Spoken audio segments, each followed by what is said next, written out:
Halo adik-adik, Assalamualaikum warahmatullahi wabarakatuh. Selamat siang semuanya. Apa kabarnya hari ini?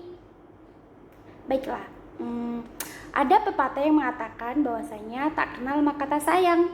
Untuk itu, izinkan kakak memperkenalkan diri kakak ya. Perkenalkan, nama saya Elisa Fatmasya dari jurusan Bimbingan dan Konseling.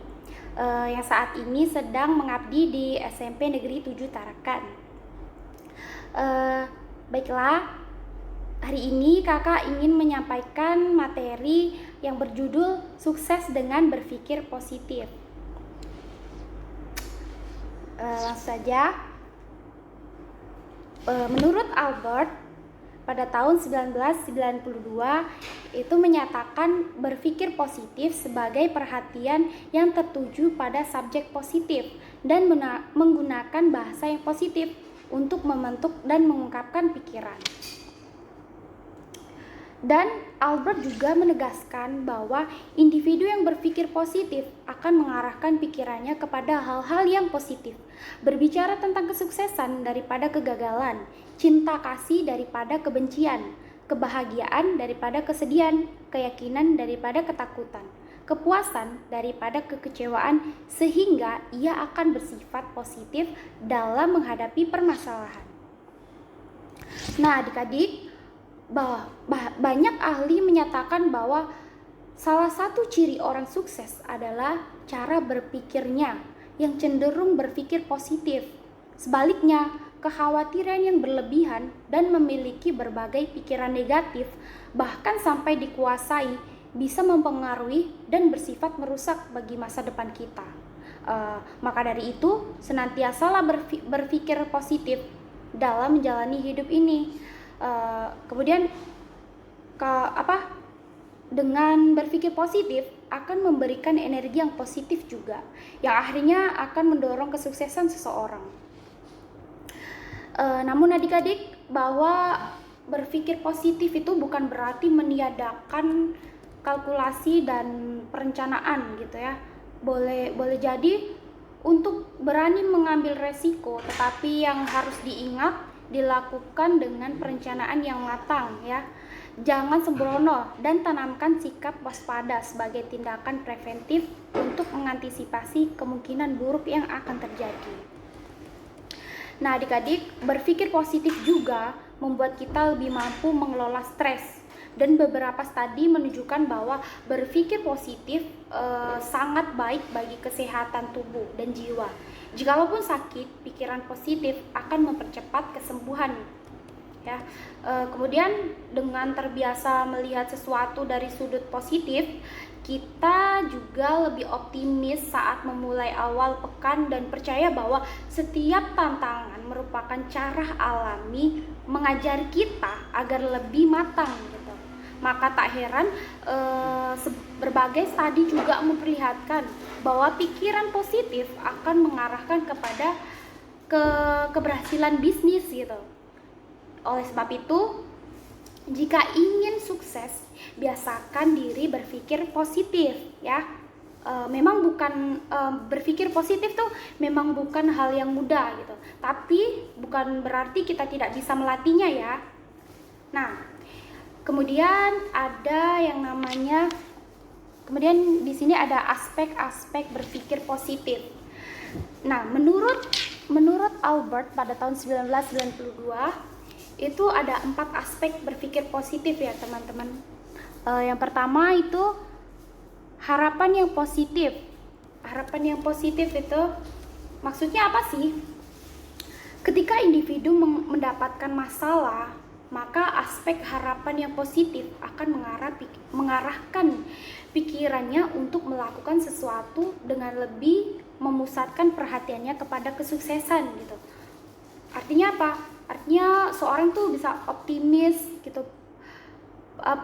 Optimis untuk memecahkan masalah, menjauhkan diri dari perasaan takut, gagal, serta memperbanyak penggunaan kata-kata yang mengandung harapan seperti saya dapat melakukannya gitu, mengapa saya tidak bisa gitu kan, dan ya sebagainya gitu teman-teman ya. Terus kemudian yang kedua ada afirmasi diri. Afirmasi diri itu apa sih? Afirmasi diri itu artinya dengan aspek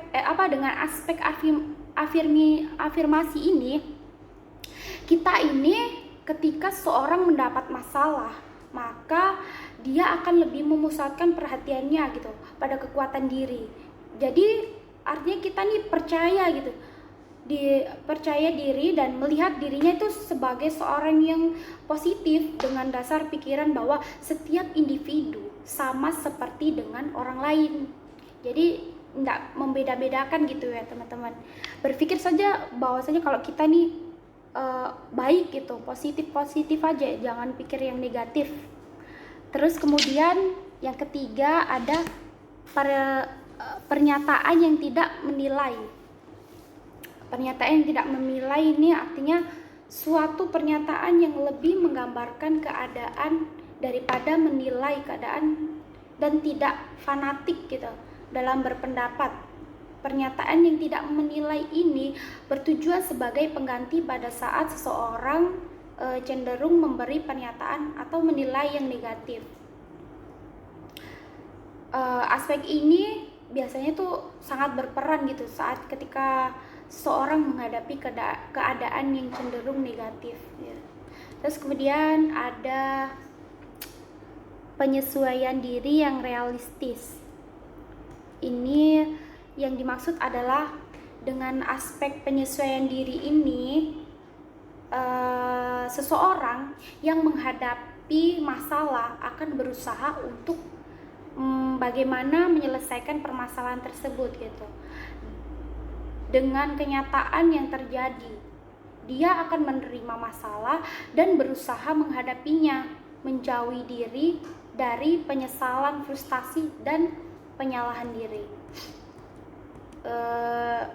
Selanjutnya ada efek berpikir positif. Di sini maksudnya apa sih? Nah, individu yang telah mampu berpikir secara positif berarti individu itu tersebut juga telah memiliki tingkatan intelijensi yang tinggi, seperti siap akan bertindak selalu dengan perencanaan yang matang dan sesuai dengan tujuan yang ingin dicapai. Memiliki rasio dan pemahaman yang baik serta mampu menangani lingkungan dengan efektif. Kemudian menurut Andrea itu pikiran positif itu akan menghadirkan kebahagiaan, sukacita, kesehatan, serta kesuksesan dalam setiap situasi atau tindakan. Kemudian maksudnya itu hidup ini tuh setiap orang akan dihadapkan pada suatu aktivitas yang penuh dengan tantangan gitu. Banyak orang tidak menyadarinya ketika menghadapi tantangan hidup ini, ia menghadapi hambatan berat yang berasal dari dirinya sendiri. Seperti adanya pikiran-pikiran negatif dalam bentuk kemauan yang lemah, sikap pesimis, ketergantungan pada orang lain, dan banyak-banyak ketakutan gagal yang tidak realistis gitu ya. Maka dengan berpikir positif, masalah tersebut dapat diatasi. Karena pikiran positif akan mengarah seorang pada sikap optimis gitu, menyukai tantangan, mencari solusi, dan punya kemauan yang kuat. Selanjutnya ada langkah-langkah berpikir positif. Langkah-langkah berpikir positif menurut si Ubaidi itu yang pertama ada menemukan pelajaran spesifik, yang artinya yakni dengan mengaktifkan pikiran untuk menemukan pelajaran-pelajaran spesifik yang benar-benar cocok untuk keadaan diri hari ini. Karena tidak mungkin menyerap hikmah secara keseluruhan dalam satu waktu, maka paling penting adalah menyerap hikmah yang relevan sebagai bahan koreksi diri gitu. Terus kemudian yang kedua ada menggunakan pelajaran yang sudah didapatkan dalam hal spesifik atau dalam usaha meraih keinginan berikutnya. Yang ketiga membuka diri sebagai pelajaran positif yang diilhamkan oleh kesalahan diri sendiri. Nasihat mempersiapkan diri untuk menerima pengetahuan baru. Dan kemudian ini ada ya menurut Menurut Andrea pada tahun 2011, yang pertama adalah kuasai pikiran.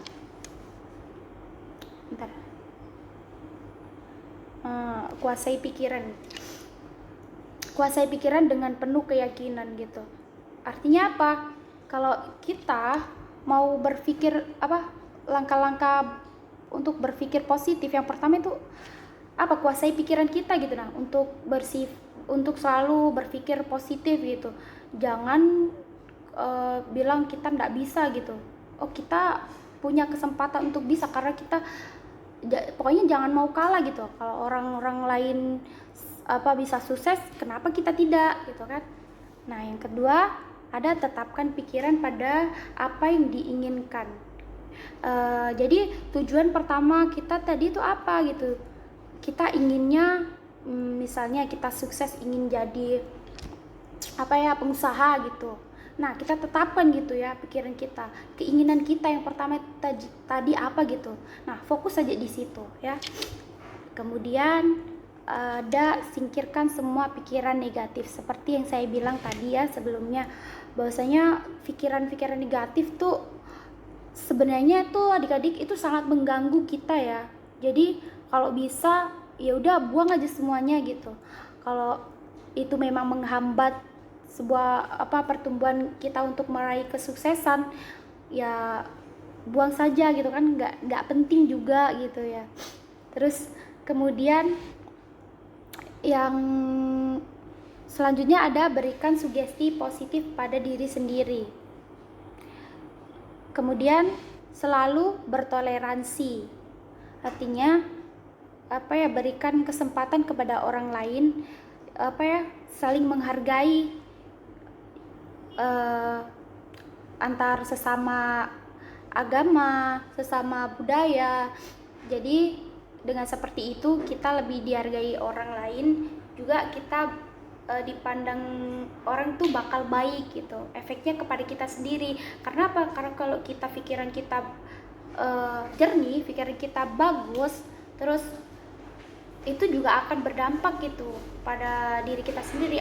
Kita bisa semangat untuk menjalani kehidupan, terus kita bisa sukses kalau kita fokus dengan apa yang ingin kita tuju gitu. Kemudian gunakan kekuatan doa ya teman-teman, gunakan kekuatan doa. Karena apa? Karena itu sangat penting banget ya teman-teman, kekuatan doa. Selain itu dapat membuat kesuksesan diri kita, kekuatan doa juga sangat baik. Terus kemudian yang terakhir, tetapkan tujuan.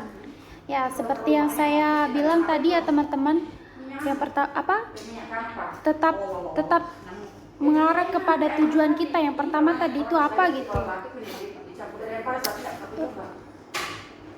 Nah, sudah. Oke, terima kasih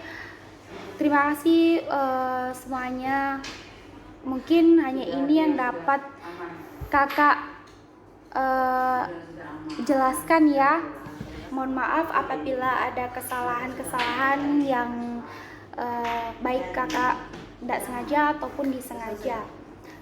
Terima kasih dan assalamualaikum warahmatullahi wabarakatuh.